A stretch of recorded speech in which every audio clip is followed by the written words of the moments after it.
Sahabat-sahabat Kristus, salam jumpa dalam acara Sabtu, Sarapan Bersama Tuhan. Adapun menu sarapan hari ini diambil dari Matius pasal 6 ayat 11. Berikanlah kami pada hari ini makanan kami yang secukupnya. Hari ini mekar terindah bunga kehidupan. Kelopak bunga kemarin telah layu ditelan masa lampau. Esok adalah setangkai bunga yang belum mekar. Hari ini mekar terindahnya keindahan dan keharuman. Itulah milikmu hari ini.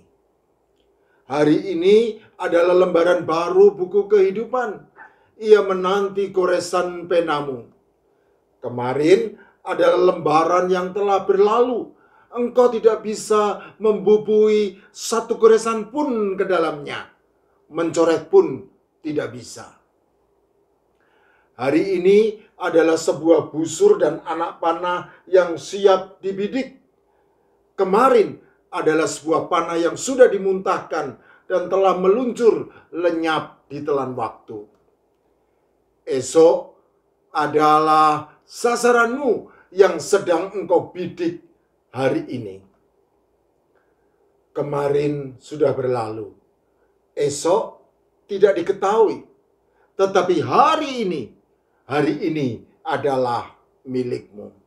Segudang harta karun dan kesempatan emas. Sebuah samudera kesempatan yang tidak terselami. Suatu kebun bunga-bunga pengharapan.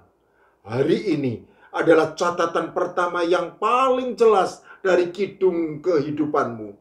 Hari ini adalah hari pertama bagi seluruh sisa hidupmu.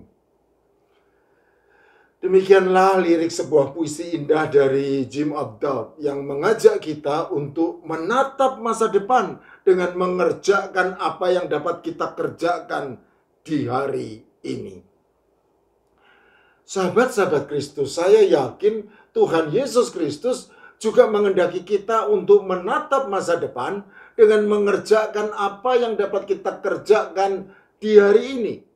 Itulah sebabnya meskipun Tuhan Yesus Kristus tahu dengan persis bahwa setiap hari kita harus makan, tetapi Dia tetap mengajar kita untuk memohon kepada Bapa Surgawi untuk memberi makanan yang secukupnya pada hari ini saja.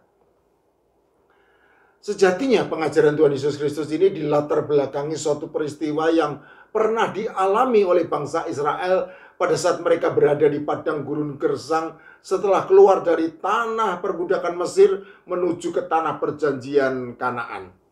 Kita dapat mengetahui peristiwa tersebut dengan membaca catatan terinci yang tercantum dalam Keluaran pasal 16 ayat 1 sampai 36. Setelah mereka berangkat dari Elim, tibalah segenap jemaah Israel di padang gurun Sin yang terletak di antara Elim dan Gunung Sinai. Pada hari yang ke-15 bulan yang kedua sejak mereka keluar dari tanah Mesir. Di padang gurun itu bersungut-sungutlah segenap jemaah Israel kepada Musa dan Harun dan berkata kepada mereka, kalau kami mati tadinya di tanah Mesir oleh tangan Tuhan ketika kami duduk menghadapi kuali berisi daging dan makan roti sampai kenyang. Sebab kamu membawa kami keluar padang gurun ini untuk membunuh seluruh jemaah ini dengan kelaparan. Lalu berfirmanlah Tuhan kepada Musa, sesungguhnya aku akan menurunkan dari langit hujan roti bagimu. Maka bangsa itu akan keluar dan memungut tiap-tiap hari sebanyak yang perlu untuk sehari. Supaya mereka kucoba apakah mereka hidup menurut hukumku atau tidak. Dan pada hari yang ke-6 apabila mereka memasak yang dibawa mereka pulang, maka yang dibawa itu akan terdapat 2 kali lipat banyaknya dari apa yang dipungut mereka sehari-hari. Keluaran pasal 16 ayat 1 sampai 5.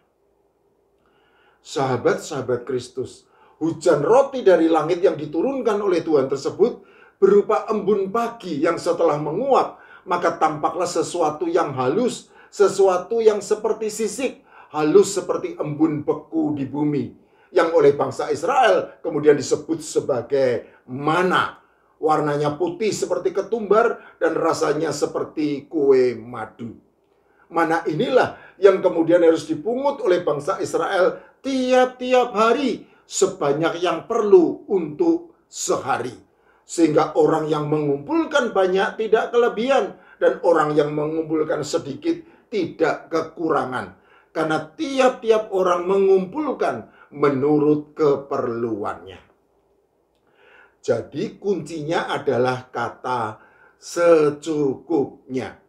Karena apabila mereka memungut lebih banyak dari yang diperlukan sebagai persediaan hari esok, maka mana itu keesokan harinya akan berulat dan berbau busuk.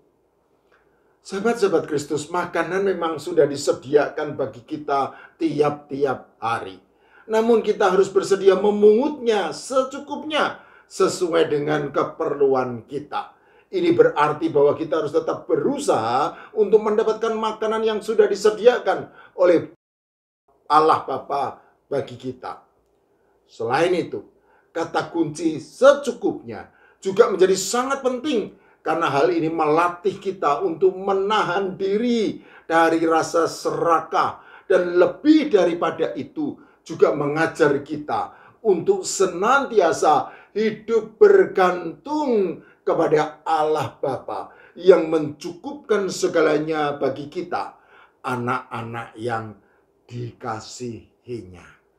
Oleh karena itu, sahabat-sahabat Kristus, marilah kita hidup di hari ini tanpa rasa takut dan khawatir, karena kita tahu bahwa kita boleh datang kapan saja untuk memohon dalam doa kepada Allah Bapa Surgawi, supaya memberi makanan yang secukupnya kepada kita pada hari ini. Dan percayalah bahwa Allah Bapa Surgawi pasti akan mencukupi segala keperluan kita, anak-anak yang mengasihi dan yang dikasihinya. Amin.